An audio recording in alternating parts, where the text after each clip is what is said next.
Oh, there she Hi. is. Hey, Yes, I am. that you had some update information. I saw that some good news and a bit of good news in all this is that a lot of the manuscripts and documents apparently were stored underground in the library and they may not have been lost. And then also I got updates from people in neighborhoods about police chasing arsonists who are after the fact arsonists. So you are a ward councillor in the 54th ward of Cape Town, correct?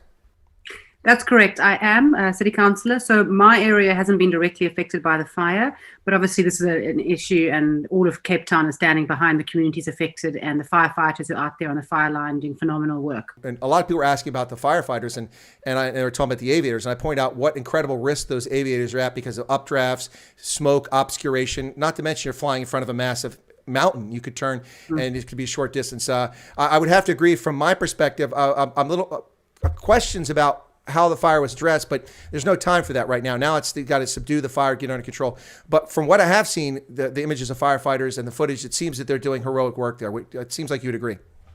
Oh, absolutely. I always agree. I think, as most of us people will run away from a fire, as we should do. They're running in towards it, into the danger. And so much can happen and change on that fire line in an instant. I'm aware that we have one firefighter who's been taken to hospital with burns.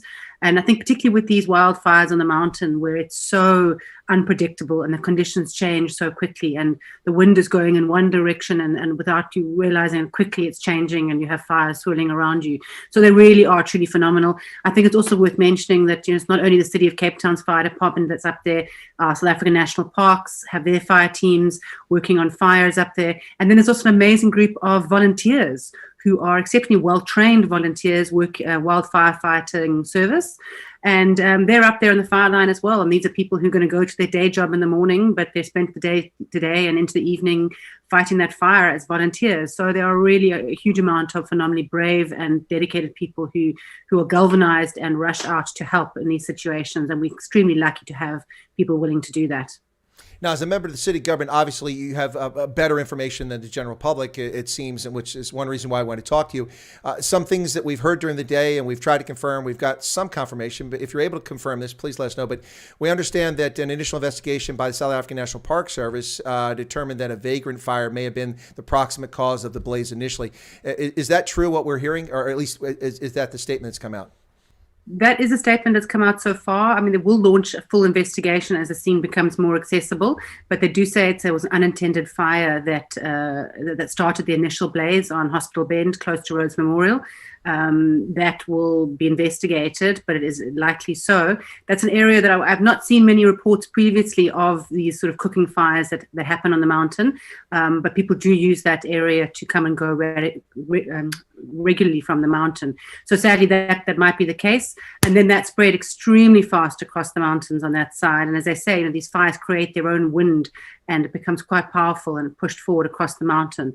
So that's the initial fire that started this morning and that's been blazing for most of the day, and that went across through and has damaged a significant amount of infrastructure in the area.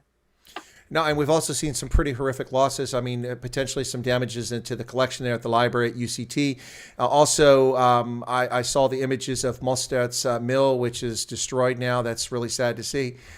We have seen, as you mentioned, the fire leaps. A lot of people want to jump to conclusions and lay blame, but we don't know. You can't do that at this sort of stage. This could be simply, as it was, a vagrant's fire. The conditions, it's almost, unfortunately, a perfect situation for fire to grow rapidly with those hills, with the way that wind channels through there, the temperature, everything's dry. It's been very dry of late. That's another issue. And then we saw, as you saw the day go on, you saw the fire climb because the tinder was lifted up and carried up higher onto Table Mountain, and you saw higher elevations burning, which, of course, there aren't fire hydrants and trucks up there at that elevation. So that's got to be particularly concerning. Absolutely. And I think, the key thing is we don't know for 100% certainty what's happened here, but we need to try and find out and address that it has happened on national parks land. And that's the difficult thing of being in a big city, a big metro, which has a national park all along its border. We're grateful to have it. It's beautiful, wonderful, but it does create these scenarios where there is a large natural vegetation area that can burn. As we're in the middle of April, we've had a very dry April, a very hot April as well, and which has also contributed to that. The Mostert mill is just also, it's devastating to see a building like that, an old mill, historic monument that has gone up in flames. That had a thatched roof, and the sparks from these fires just travel so far that sparks hit that thatched roof, and before you can do anything, it really went up in flames so quickly. We've also seen those sparks travel down to the main road, a good, I'd say, 400 meters away, and burn trees down on the main road. So it really is destructive how far those sparks can fly and the amount of damage they can do. The also Rhodes Memorial Restaurant attached to the monument up on the mountain there, that burnt, and unfortunately it's likely that the gas cylinders at the restaurant there overheated and there was an explosion at the restaurant. Thankfully, amazingly, nobody was hurt in that, but that's devastating loss as well. And then to see what's happened at University of Cape Town, UCT, is absolutely tragic. My alma mater, I think of my time sitting on the Jamison steps in the library there, and it's just really very, very emotional. The city's mayor, Dan Plato, did visit the university earlier on today. The good news, a small little iota of good news, is that some of the rare collection and really irreplaceable work that the library contains is held in underground rooms which have fireproof doors, roller doors which were activated, and they do believe that a large amount of that is still intact. But the full extent of the damage will only be known in the next few days as things become easier to access and investigations are done. But it is very tragic. You also did mention in your introduction, chasing of arsonists. So we have seen as well this evening, about 2 hours ago, 3 people setting 3 different fires on a different section of the mountain about 2 kilometers away from where this fire started. Really tragic to think that people are willing to go and do that. Our fire services are stretched to the limit, and then to be diverted to these fires started intentionally is quite heartbreaking. Congratulations to the Metro Police from the City of Cape Town who have arrested one of the arsonists, and that fire has been contained by the city's fire department. But to create that diversion, to create that additional pull on the resources and further destruction of our natural vegetation is extremely heartbreaking. So it's really, one has to question how people can even think to do that. It's just beyond reality. No, absolutely. I'm with you. But one would just conclude or make the assumption initially that it's either pyromaniacs who are attracted to that sort of thing, or it's political. And in either case, it's horrific, whichever it is. And that's a shame that people would do that, because people can die from this. It's really unfortunate, not to mention the loss of patrimony and cultural heritage. But a few things very quickly about this. One thing I haven't heard about, and I don't know if anything about this, of course, lots of people are out hiking on Table Mountain and around there.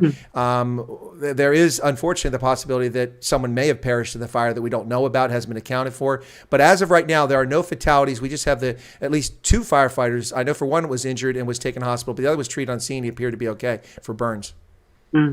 You're right. One doesn't know what will happen once people realize that somebody is missing and didn't come home at the end of the day.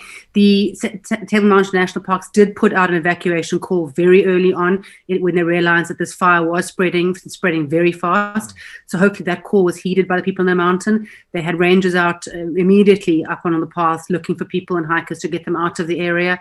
And we haven't heard of any reports yet of anybody not returning home. But hopefully that is the case, that everybody did come off the mountain safely and intact.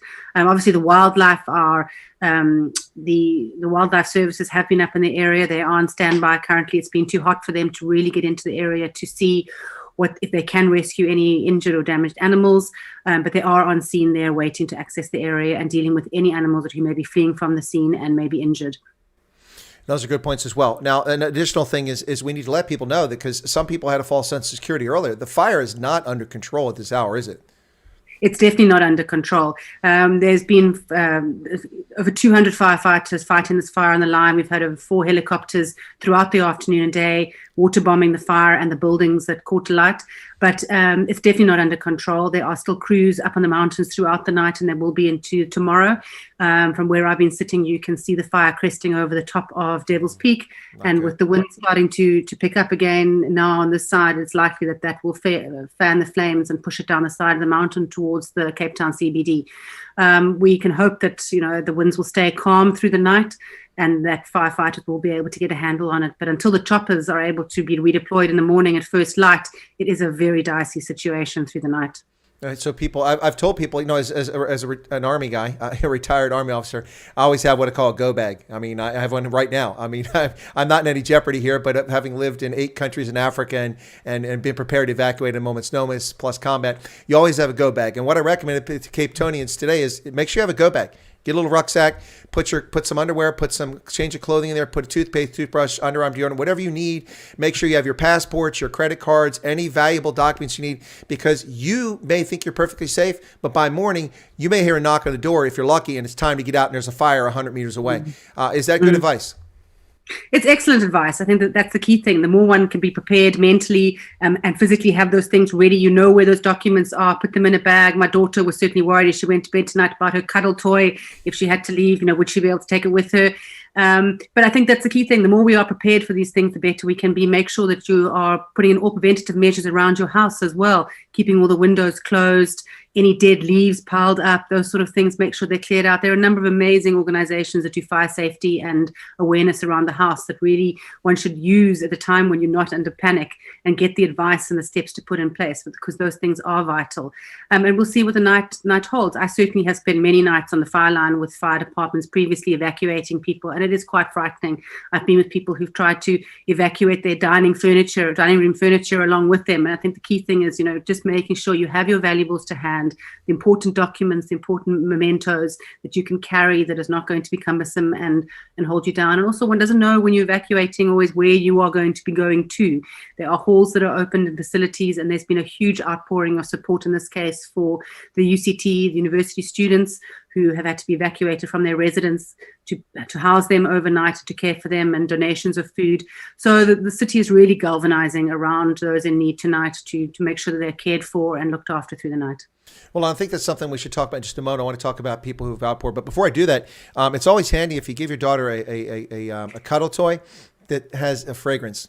This is a chocolate bunny from Easter. So anyway, so I'm glad she's got her cuddle toy. That's important. People neglect that. That can be very stressful for a child. So I've been getting multiple reports that Gift of the Givers has done some remarkable work helping out. Do you know anything about that? Have you heard about that? I have. I've seen the reports. They're a phenomenal organization that whenever there is any type of crisis, you will undoubtedly hear Gift of the Givers mobilizing their resources and their network. And they've been assisting with food for 4,000 students, along with many businesses who've joined in with them to provide those services. So, but it's along with the Gift of the Givers who do great work, and the restaurants in the areas, and individuals and moms and dads and grandparents who all feel that we feel helpless at home, wanting to help, and many people want to go to the scene and see if they can help, which is always the worst thing to do. Stay far away from it. Let emergency vehicles have the space to do their work. But the fire stations and around the area have been, the drop-off point for donations throughout the day. And it's fantastic that everybody gets behind it, whether it's ordering a online delivery of pizzas for the firemen to water and ice and eye drops. It's all appreciated.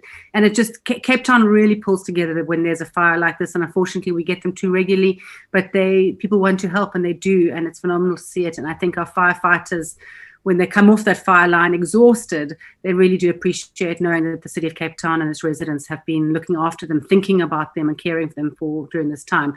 But yeah, Gift of the Givers have done amazing work, and they always will do it. Whatever the crisis at hand, they are there to be called on, and they do deliver amazingly. Well, thank you so far. A couple of other quick questions very quickly. But before I do that, a lot of people have surged into the stream since you and I started talking, and they don't know who the heck I'm talking to. So if you could briefly introduce yourself just so people know, because I'm probably going to mispronounce your surname. So my name is Nicola Jowell. I'm a ward councillor for the city of Cape Town. My ward 54 is Atlantic Seaboard, so not directly in the fire line, but we have had our share of bad fires. And just sharing the experiences of what's been happening in the city today. Well, thank you. So a couple things here. Now, if this is outside your wheelhouse or your expertise, because you're a ward councillor, it's maybe not something you're involved in. I mean, I don't know how your local government breaks down responsibilities. I know how that's done at a provincial and national level.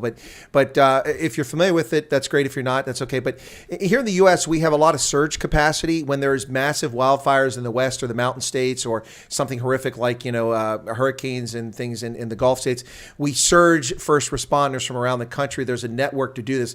Does South Africa or the Western Cape, either of them have a capacity to bring people in from Stellenbosch or Hermanus or elsewhere around the country to help out, or are the folks that are there now kind of stuck on their own? No, depends which sort of level of organization you're talking about. So in terms of the municipal firefighting services, absolutely. They will bring in resources from other municipalities across the province who will come and help and fight the fire.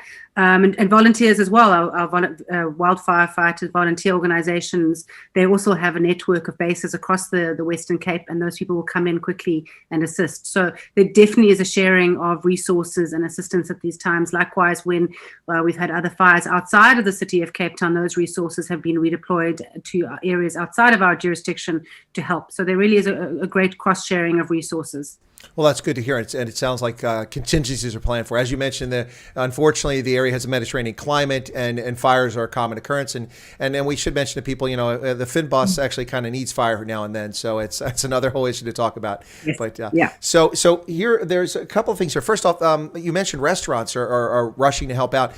This is phenomenal. I mean, restaurants have been under incredible pressure as the tourism industry has been virtually destroyed by the National Coronavirus Command Council's dictates over the past 15 months or so, and many restaurants have gone under, including South Africa's oldest pub, which is in Cape Town, has gone out of business.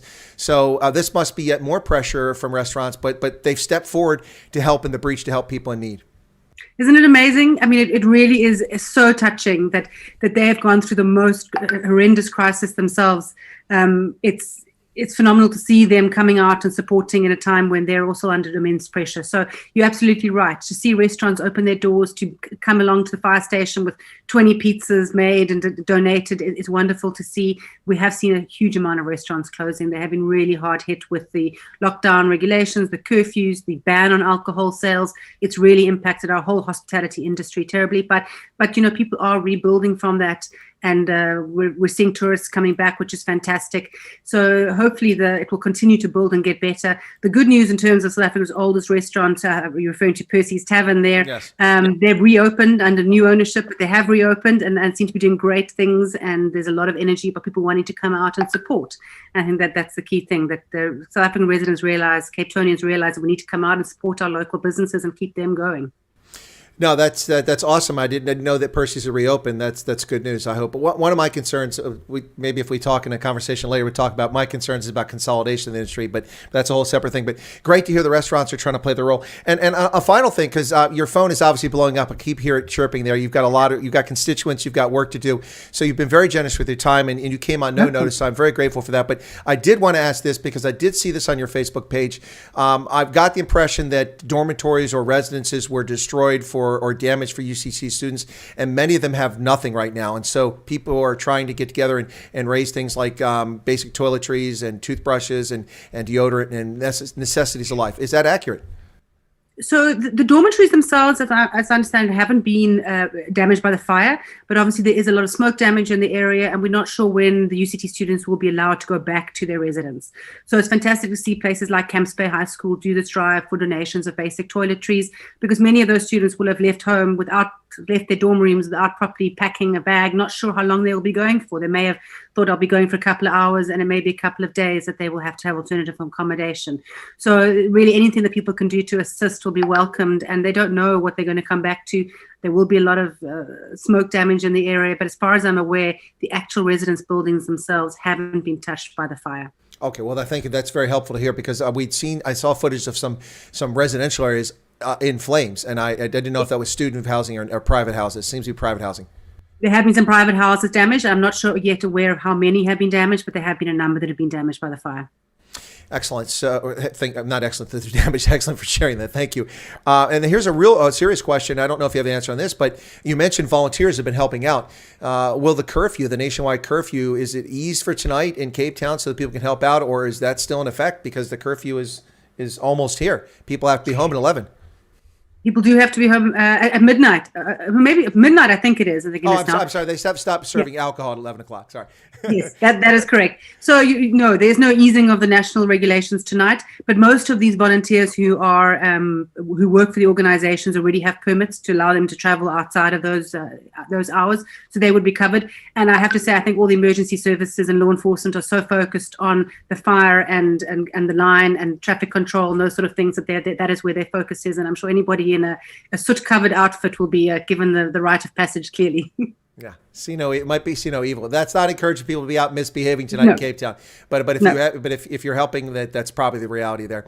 Well, listen, I have to thank you very much. I'd love to keep you longer. You're a pleasure to talk to. You're very informative. Thank you so much. And you're the first official from Cape Town I've ever spoken to. So lovely. Yeah, I know. I seem to only attract officials from Gauteng when I talk to them. So. Now you've got a contact in Cape Town. You're welcome to call anytime. Well, thank you so much for your time. I appreciate it. God bless and good luck to Cape Town. And I hope that things get better. Thank you very much. Thank you so much. Thank you. Take care. Bye.